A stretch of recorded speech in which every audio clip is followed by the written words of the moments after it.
Before you pack your bags, before you take that job, before you fall in love with the idea of quiet living, you need to hear this. The whitest states in the US where many black people say they don't feel welcome. That sounds like a list you'd never want to be on the wrong side of. But the truth is, in some states, black residents and travelers don't just feel out of place. They feel like they've stepped into a softer, quieter version of the past. Not blatant segregation, not signs on the wall, but something more subtle and often harder to explain. These are places where racial demographics aren't just numbers on a chart. They shape daily life, where being the only black person in the room isn't an exception. It's the norm. Sometimes it shows up as social exclusion, sometimes as side-eye energy, sometimes as invisible barriers in jobs, housing, or community life. So why do some states remain overwhelmingly white while the rest of the country grows more diverse? And what actually happens when black people try to live, work, or even spend extended time in these places? The answers are layered, shaped by history, geography, economics, and modern inequality. In this video, we're counting down the top 5 whitest states where many black people say life feels the most isolating. This isn't about attacking places. It's about knowing the reality before you move, before you commit, and before you learn the hard way. By the end, you may rethink what quiet living really costs. Number 5, South Dakota.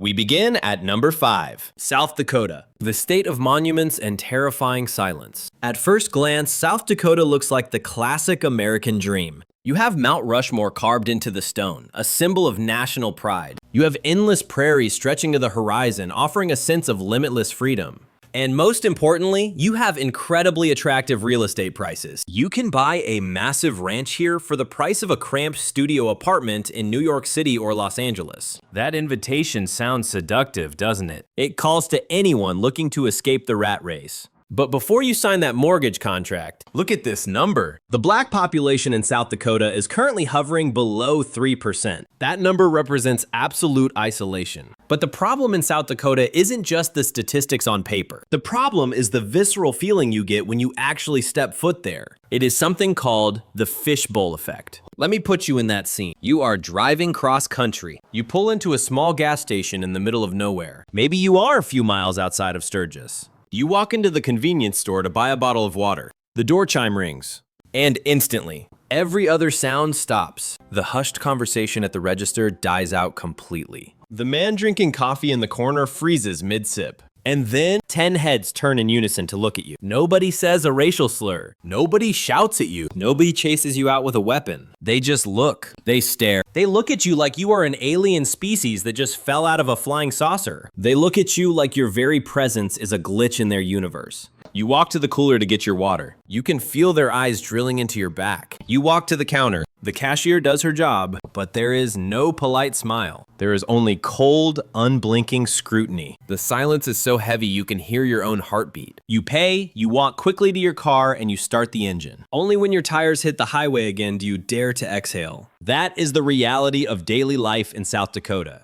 It is not physical violence. It is a form of psychological violence that is incredibly cruel. It wears you down every single day. It reminds you every single second that you do not belong here. And we need to talk about another reality here. The relationship between law enforcement and minority communities. South Dakota has a long, tense, and often violent history with Native American communities. The incarceration rates for Native people here are alarmingly high. And that aggression from law enforcement does not stop at Indigenous people. It spills over to anyone with non-white skin. When you drive through South Dakota with out-of-state plates and black skin, you are driving with an invisible target on your back. The likelihood of you being pulled over for a routine traffic stop is exponentially higher than a white driver. And in a place this remote, a simple traffic stop can escalate into a dangerous situation very quickly. There are no witnesses out here on the plains. There are no dashboard cameras in every single vehicle. It is just you and the law. So what is the strategy here? If you absolutely must go to South Dakota, stick to Sioux Falls. It is the largest city and perhaps the only place you will find a shred of diversity. It is the only place you might see another black person in the supermarket without nodding at each other like the last two survivors on a desert island.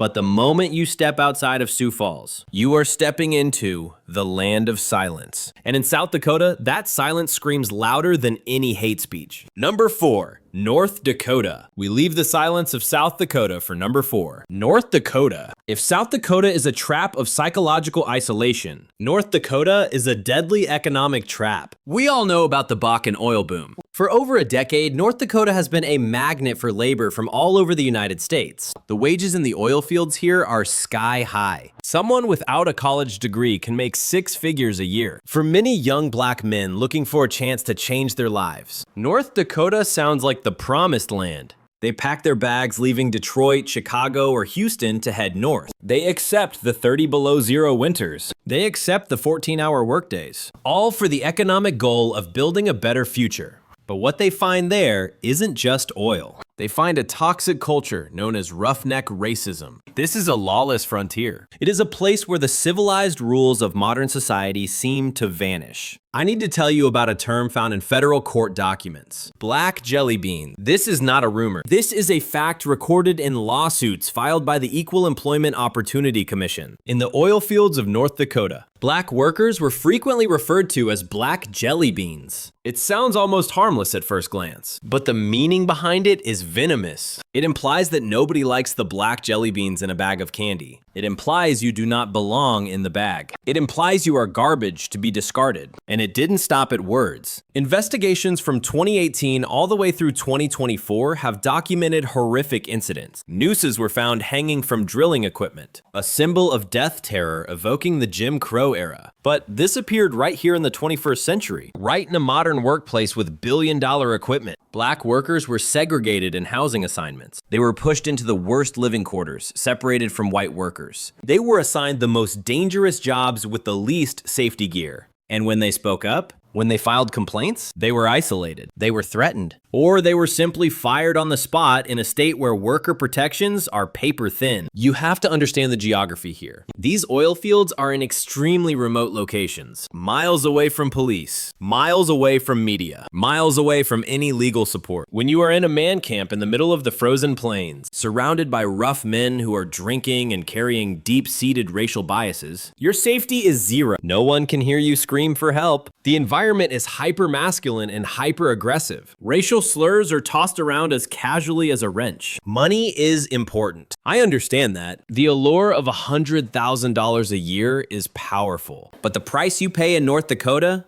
is your dignity. And potentially your life. Are you willing to trade your safety for dollars covered in oil and contempt? North Dakota teaches us an expensive lesson. Not every economic opportunity is designed for us. And sometimes the cost of wealth in places like this is just too high. Number 3. Idaho. And now we arrive at number 3, the state of Idaho. If North Dakota is about money, Idaho is about ideology. And this is where the story gets truly terrifying in 2026. For the last 20 years, Idaho has worked very hard to scrub its image clean. They tried to erase their reputation as the holy land for white supremacists. In the early 2000s, they successfully sued the Aryan nations into bankruptcy. They bulldozed the famous Hayden Lake compound owned by Richard Butler. They turned that land into a peace park. They told the world that Idaho had changed. They said Idaho is safe now. They said Idaho welcomes everyone. And a lot of people believed that marketing. A lot of people moved to Idaho for its stunning natural beauty, for the crystal clear lakes and the snow-capped peaks. But as I said in the beginning, history has a habit of repeating itself if we let our guard down. The events of January 16th, 2026 changed everything. The federal court ruling allowing the Aryan nations to march again is not just a legal document. It is a signal. It is a battle cry for every racist who has been hiding in the shadows for 2 decades. They have been waiting for this moment, and now they feel empowered. They feel the law is on their side. What does this mean for you? It means Idaho is no longer just a place of quiet conservatives. It is becoming an open stage for organized hate. Specifically, the northern Idaho Panhandle, Coeur d'Alene, Post Falls,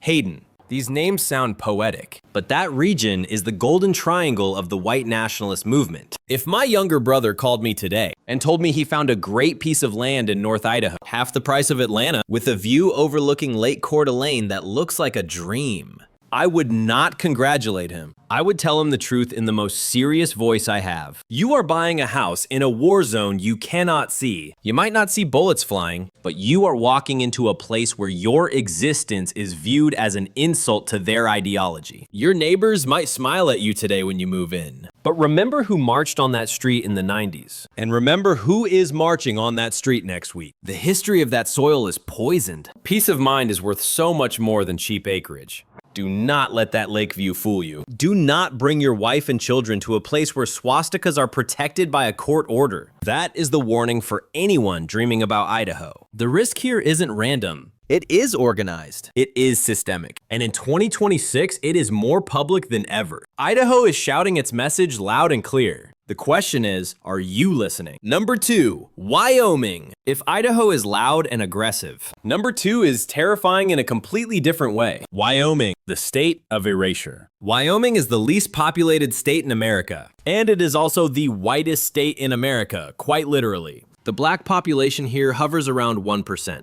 1%. Can you visualize how small that number is? In Wyoming, you aren't necessarily hated in the sense of being hunted. You simply do not exist. You become invisible. The danger of Wyoming lies in the absolute lack of cultural and social infrastructure for black people. You will not find a barbershop that knows how to cut your hair within 200 miles. You will not find a store that sells skin or hair products suitable for you. You will not find a church that holds your cultural rhythm. You will not find anyone who understands your lived experience. Life in Wyoming is a solitary battle against assimilation. You will have to explain yourself every single day. You will have to answer ignorant questions like, "Can I touch your hair?" over and over again. You will become the reluctant ambassador for the entire black race in the eyes of locals who have never interacted with a person of color. That pressure is immense. It drains your energy. And we cannot talk about Wyoming without mentioning the name Matthew Shepard. Even though Matthew was a victim of homophobic hate crime, his death in Laramie became a symbol of Wyoming's attitude toward anyone who is different. There is a very strong cowboy culture here. That culture worships sameness. It worships toughness. And it aggressively rejects anything unfamiliar. When you are black in Wyoming, you are the ultimate stranger. The loneliness in Wyoming is not like the loneliness in New York or Los Angeles. In a big city, you are lonely in a crowd. In Wyoming, you are lonely in the void, surrounded by wind, snow, and white faces that do not comprehend who you are. Many black people have tried moving to Wyoming for jobs in the coal or gas industries, and almost all of them leave within a year or two. Not because they couldn't handle the work, but because they couldn't handle the emptiness of the soul. They realized that humans need community to survive. And in Wyoming, the community for them is zero.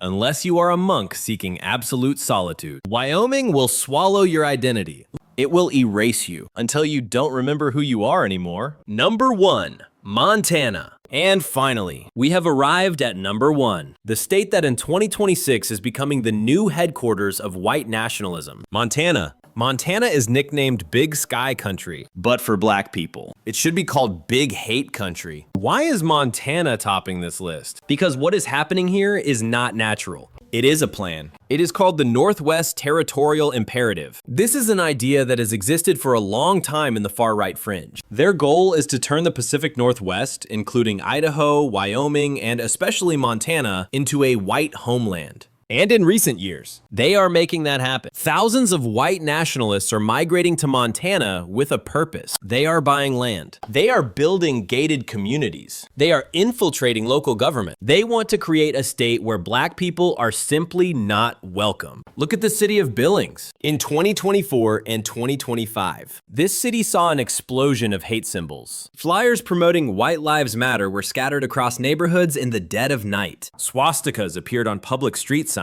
Even at public concerts, nooses were found left behind as a warning to black musicians. These are not the pranks of rebellious teenagers. These are organized psychological terror tactics. Montana is a place full of heartbreaking contrasts. In places like Bozeman or Missoula, you might see white billionaires moving in from California, building multi-million-dollar mansions and talking about their love for nature. They create a polished veneer of civilization. But just drive 20 miles out of town. Go deep into valleys like the Bitterroot, and you will encounter militia groups with extremist ideologies. People who believe they are preparing for a race war. And you, the black person, are the enemy in their imagination. We trade too much for beautiful scenery. We tell ourselves, look at those snow-capped mountains, look at that crystal clear river. How can this place be evil? But mountains do not know how to love you. That big sky cannot protect you from a bullet fired by hate. That river cannot wash away the slurs your children might hear at school. When you are the only black face in a town of 5,000 people, and the flyers on the street corner say your life matters less than theirs, that $1 million view becomes meaningless. It becomes the most beautiful prison in the world. Do not trade your family's safety for a postcard. Do not let the beauty of Montana blind you to the ugly truth hiding underneath. It is not worth it. It is never worth it. We have traveled through 5 states, from the cold isolation of South Dakota to the deadly economic trap of North Dakota, to the public return of the Aryan nations in Idaho, to the cultural erasure of Wyoming, and finally, the headquarters of organized hate in Montana. I know. Hearing this is heavy, and maybe you are feeling angry or hopeless. You might be asking, so where can I go? Is there any place left in America for me? The answer is yes. There are still many wonderful, diverse, and safe places. Places where our community is thriving. Places where you can walk down the street with your head held high without fear. I did not make this video to tell you to hide in your house. I made this video to give you the greatest human power, the power of choice. When you know the truth, you can make smart choices. You won't naively move your whole family to North Idaho just because of a real estate ad. You won't take a job in the North Dakota oil fields without an exit plan. Knowledge is your shield. Use it. And if you have ever lived in or traveled through these states, I want to hear your story. Comment below. Share your real experience. Your voice could be the warning that saves someone else from making a wrong move. Stay safe, stay alert, and choose your destination wisely. I will see you in the next video.